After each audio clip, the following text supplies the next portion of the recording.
So my name is RUTINU, a student of Marymount Secondary School, and I'm a person living with narcolepsy.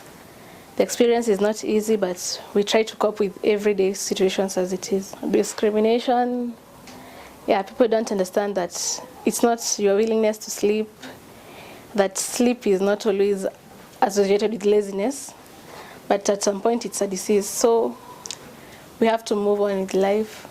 Everyone is always like, why are you always asleep?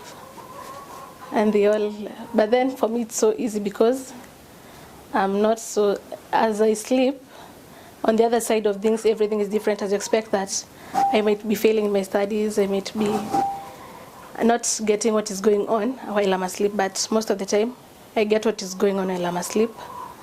I get to catch up even when, with the time I was asleep, mostly I try to catch up. 3 years. It was. I'm in Form 3 right now. I started living with narcolepsy at the age of 13. So from 13 to around 15, actually it was realized in high school when I got to school, and all the teachers are like, she's always asleep, I'm chased out of class sometimes. But then when we explained it to them, they got to understand. My mom had to come to school, explain to the teachers, although it's so hard for them to understand, the mentality in sleep is still there till date. So you have to keep on trying to create awareness everywhere you go. Everywhere you meet with new people, you have to explain to them, this is what is happening. This is a disease I'm living with. And most of the time the attacks come. Sometimes I'm always awake, sometimes I'm too hyper, sometimes I'm just too bored, Mostly these like lessons that are really full of lecture, and there are no participations. Mostly the attacks are often. But now let's say like in a mathematics lesson, that's a lesson that you really know that there is that participation taking place, so it's so hard for the attacks to come. But at some point, it comes to a point that maybe you've suppressed the sleep so much that the attacks will just come even in an active, maybe in a sports activity, after suppressing the sleep for a long time. Even in a sports activity, the sleep might just attack you, and that's all. There are these students who will just say, this lesson is so boring, let me sleep. And when they're caught, I'm sick. So actually creating awareness to them, at some point the teachers consider it as, it will become a motivational factor for others to start sleeping in class, making it as an excuse to the teacher so that to avoid the punishment. So actually it's discouraged, but those who mostly understand it consider it as a factor that we can really keep on sensitizing the people to avoid punishment from the teachers. And it should be sensitized to the teachers, not the students mostly, that they will help you mostly during maybe when the teachers are trying to like punish you after finding you asleep in class. So when you sensitize it to the teachers, much sensitization will not be required to the students, and this will not, actually it will not cause the students to start trying to make it as a excuse to sleep in class.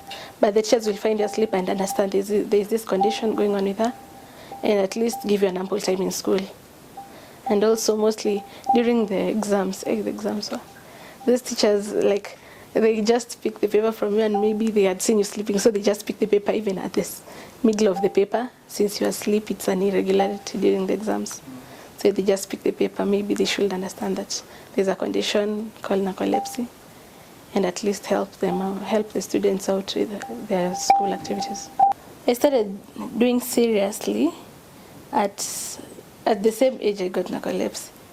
Actually, I think this is some point of whereby God cannot take everything from you, because He gave you the sleep in excess, but He took away the time you could have to stay awake, but still He gave you something that you will do to be awake. So for me, He gave me the beads, and I like doing handcrafts mostly, crocheting, the beading, and and at some point art, but art is not so into me. But I like the beading and the crocheting mostly. I actually want to be a designer, a fashion designer at some point, as a part-time job actually. since most of my work is a part of design. I love designing my own clothes, my own, the beads itself. It gives me an opportunity to express my creativity in designing because of the color in it, blending of the colors also, like the one that I have in my hand also. It's a blend of a lot of colors, which I like mostly. Yeah. Hi, my name is Juliet Rogito, and I'm a person living with narcolepsy. I've recently completed my Form 4, and my experience with narcolepsy, basically I can say it's been a journey. I've gone through the highs and lows, and with narcolepsy I've had all the symptoms. I've experienced stigma and discrimination, and after sensitizing my friends about the disorder, they came to support me. Actually, they've been great support throughout my high school. My class, basically, when we had a new teacher who never had experience with a student who had narcolepsy, the teacher would either tell me to stand or to walk out of class to go wash my face. The teacher who has no experience would think of it as maybe laziness, or maybe you slept late doing irrelevant things, or maybe you are just not into the lesson. But the students would go on to explain the disorder, and it had been, they really supported me. Anytime a teacher would come and try to wake me up, they'd try and explain that I need a short time to recover so that I can concentrate during the lesson. I've been called lazy. I've been treated differently. I've been told I'm wasting my time. They don't really understand that the sleep is part of your recovery. It's part of the treatment. Just becoming a teenager, I had just completed my class 6, and as I was joining class 7, there are a lot of issues which rose at that time, because we had just moved to a new house and many challenges were coming up.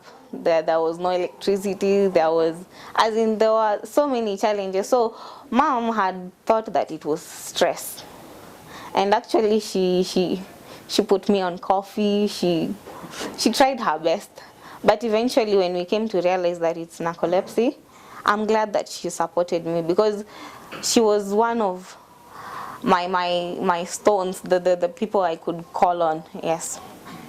Because there are some lessons in school, like practicals, and some lessons can't be repeated, and especially during this time that we've been dealing with corona, there was a rush with the syllabus. So catching up was a great issue.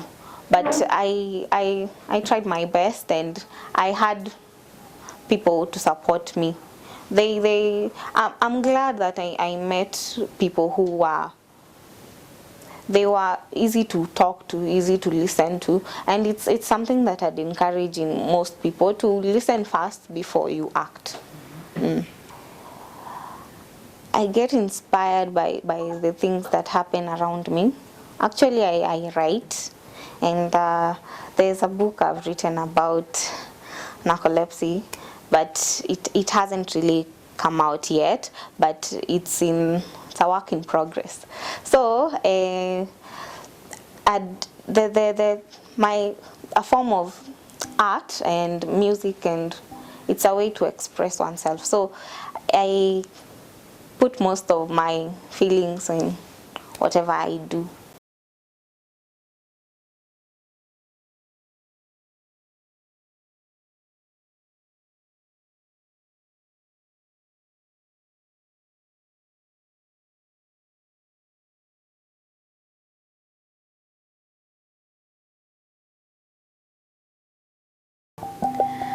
So I'm LAURYN KERUBO, a student in Melvin Jones Lyons Academy. A girl dealing with narcolepsy. It started when I was 13 years old, and it hasn't really been easy. in school, it has been hard dealing with it because people make fun of you the way I sleep. Teachers not understanding whatever I'm going through. Some teachers, you explain to them, but they don't understand. You have to keep on explaining to them every single time, and at times it really gets tiring. So, and my students, the way they used to make fun of me, actually it's a certain teacher of mine, my English teacher, who had to put a stop to everything they were doing to me, because I used to ignore, but it reached a point, it became too much. I couldn't handle it anymore. So that day, it was in an English lesson, they were making fun of me the way I was sleeping. So I couldn't hold it back, so I ended up crying. So the teacher took me out. She talked to me, she made me calm down, and she went back to class. And she talked to the other students, and since then, when other new teachers come to school, and they, I'm actually not the one who explains it to them. It's my fellow classmates who explain to the new teacher whatever I'm going through. So there's a maths teacher who didn't actually believe what the students were telling him. Till a day my mom came to school for consultation, and she asked the teacher, did my daughter explain to you whatever she's going through? He was like, yes, but I feel she's just making it up. My mom was like, why would she make up such a thing? So she's like, did you consult with the teacher or the principal to get to know what she's going through? He was like, no. So the teacher since then understood, and it became something that now teachers, it's becoming, for me, it's becoming easy for me in class, because right now teachers are understanding me. When they see me sleeping, they just let me sleep. At times, it depends actually, at times the way the lesson is. And at night, at times I experience insomnia. I tend not to sleep at all at night, or I sleep while waking up. So if I experience insomnia at night, during the day I tend to sleep a lot. So, and at times I sleep a little, then wake up. Like, I can sleep half a lesson. At times there are some lessons I don't sleep at all. Maybe a friend, okay, there's always this arrangement we always usually have. We stay in the hall. So we are so separated, like a really long distance. So at times, my classmate is at the side, because the teachers, some of them are not my subject teachers, so they don't know what maybe they think I'm just sleeping. So they don't wake me up. So it's a student who may be seated maybe across me who wakes me up. So, and at times I just sleep. They never wake me up, so I just sleep. I just take the exam because at times they never give me the time to finish. Drawing has just maybe been a passion since I was a kid. I was just drawing, calligraphing and everything. But I guess since I became older, when I started having, when I got narcolepsy, I guess drawing, it just came, like it's something that just came. I started putting all my passion in drawing. For me, as my career, I like to pursue graphic design and interior designing. And the art that I'm doing at the moment, I want it to be like a part-time thing. Bravo! Officially, welcome to the media. Yes. You're answering. And you're responding very well. Chico, kuja hapa. And you are so nice. My name is Nancy Ntaria. I'm the mother to LAURYN KERUBO. I first discovered about her condition when she was 13, but I didn't know what was bothering her because she's a very active girl, and she's just a hyperactive girl who goes around playing and everything, but all of a sudden she started being lazy, sleeping. So me, most of the time I used to like chase her out and tell her, just go out and play. You can't be staying in the house all the time while your friends are playing. She'll go for 5 minutes, then come back and start sleeping again. So from there I started getting concerned. But my concern came when there was a time we were having dinner, and then she was sitting at the living room and she was holding a plate of food. And then all of a sudden she slept and all the food went on the floor. And it's like she startled and she was like, what happened? She didn't even know that she had slept. She got an attack. I took her to a boarding school when she was in class 7. And then after some time, the principal in the school called me and he was like, I think your daughter has a problem because she sleeps so much and every teacher is complaining in class that your daughter keeps sleeping all the time. After she had done her KCPE, that's when we were so concerned, because she slept throughout the exam. I think she would just answered a few questions and she slept throughout. No one was there to wake her up even after like telling them her problem. No one even bothered to wake her up during exams. That's when we went there. They did MRI scan. They did the EEG tests, and that's when we were told she is narcoleptic. From there on, I started doing so much research about narcolepsy, how to handle it. Because at first, some people will tell you it's witchcraft. You go to churches, you're told she needs deliverance. You take her, wanaombewa huko. And then after that, she's like, Mom, can you please stop doing this to me? I'm just tired. Just leave me alone. But it's like the principle, you see, you tell them, but you know, people don't understand much. They're like, how can sleeping be a condition? Maybe the girl is just simply lazy.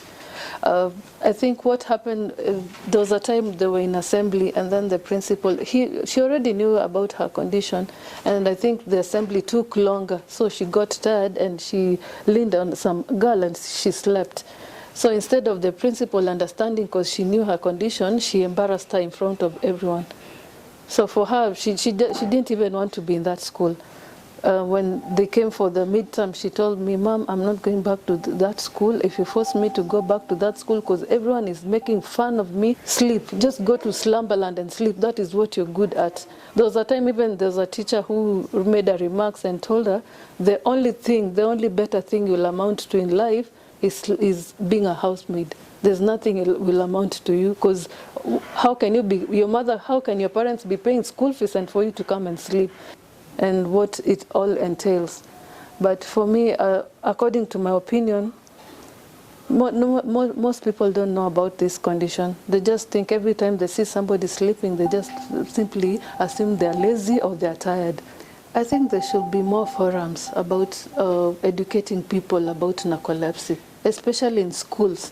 The lecturers, the teachers, because you know when the teachers and the lecturers understand more about this condition, it will be easy, because they'll also be creating the awareness towards the students, and it will be easy for other students who have this condition to get along by. Because if the teachers don't understand much about this problem, so then it will not even be easy for the students again to understand that. So if there be more forum to have teachers, especially teachers and lecturers, to be taught much about narcolepsy, it will be easy. Yeah, I think they should do more research to create awareness about it. Because even I realized even most people in medical field, they don't even understand what narcolepsy is, unless there's a specialist who deals with that. And like in Kenya, you see, like for us, we had to travel all the way to Nairobi to get a neurologist. There's none in Nakuru. We went to Nairobi so that my daughter can have all those tests.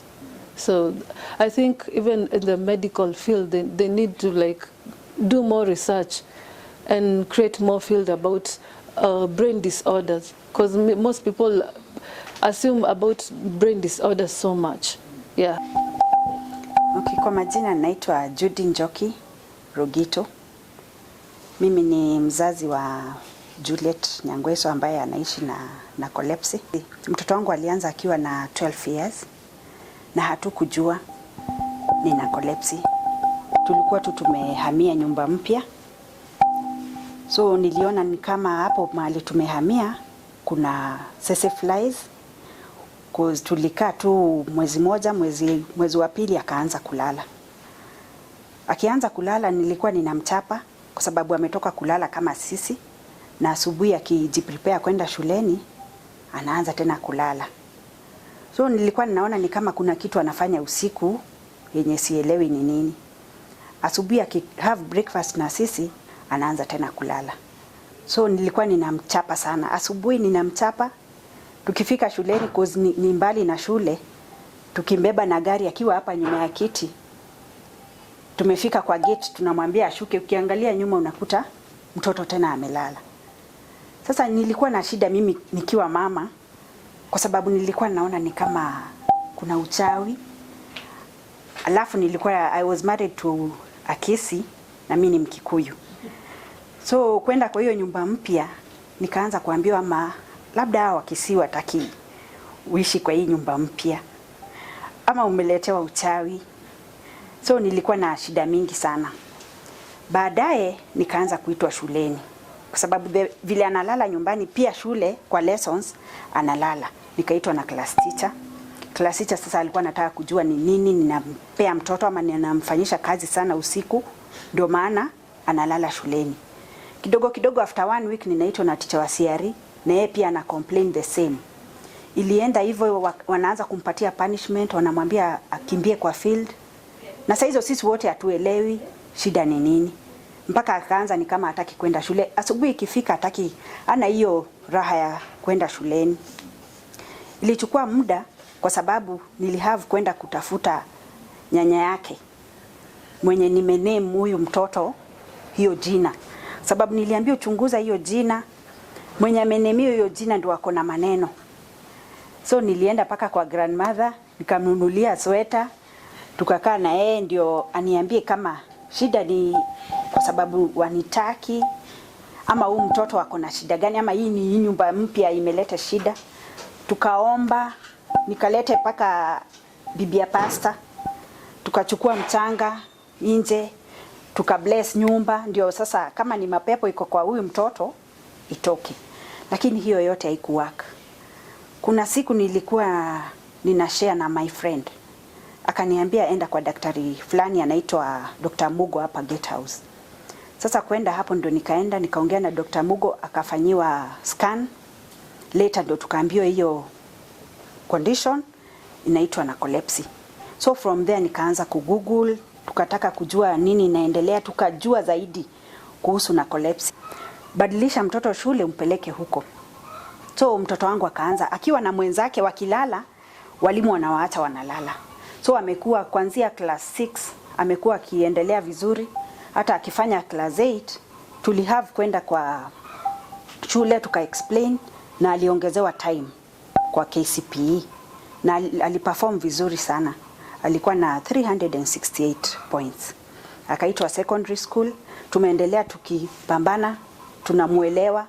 Hata akiwa anaosha vyombo, nikiona ameachana na vyombo ameenda amejikunja mahali amelala, na wachana na yeye. Analala, akiamka anarudi kwa zile vyombo.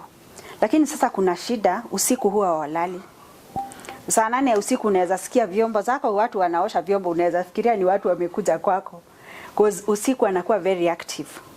Hii condition ina affect daytime. Daytime anakuwa na usingizi mingi, anaweza kosa kufanya kazi hata the whole day. Lakini usiku ataweza kuoshea vyombo, aoshe nyumba, afue, afanye kazi zote. Lakini asubuhi wewe unaamka na yeye saa hizo ndio usingizi imeanza kumkujia. Unampatia time analala. Ningependa kama ni shule, kama ni kanisa. Unajua unaweza enda pia kanisani, mnasikiliza pasta huko unaona na ule analala sana. Na last Sunday pia unajua kwa sitting ya kanisa kuna mahali mtu anaendaga anakuwa comfortable. Unakuwa comfortable, hapa nitaona pasta vizuri na hapa nita concentrate. Lakini unaweza ona ukiona mtu analala, unamuona leo amelala, kesho amelala, ni vizuri utake kujua ni kwa nini analala. Kwa sababu kulala ya mchana mara nyingi sio kawaida. Labda kama umechoka ama umeshiba. Ningependa pia shuleni kukue watu wa create aware. WANJOHI nganga. mother to Ivy RUTINU.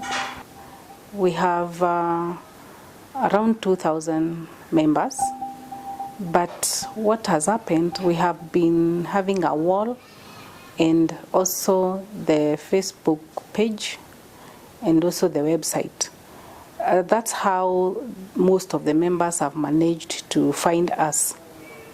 And they Google, they find our numbers or the website or the email, they write to us. Because the moment you find that your child has a problem, you must look for a solution. You must go looking for information to know what this is. And also the awareness that was created there before, like you heard me talk of the foundation going around the schools, sensitizing the teachers and the students.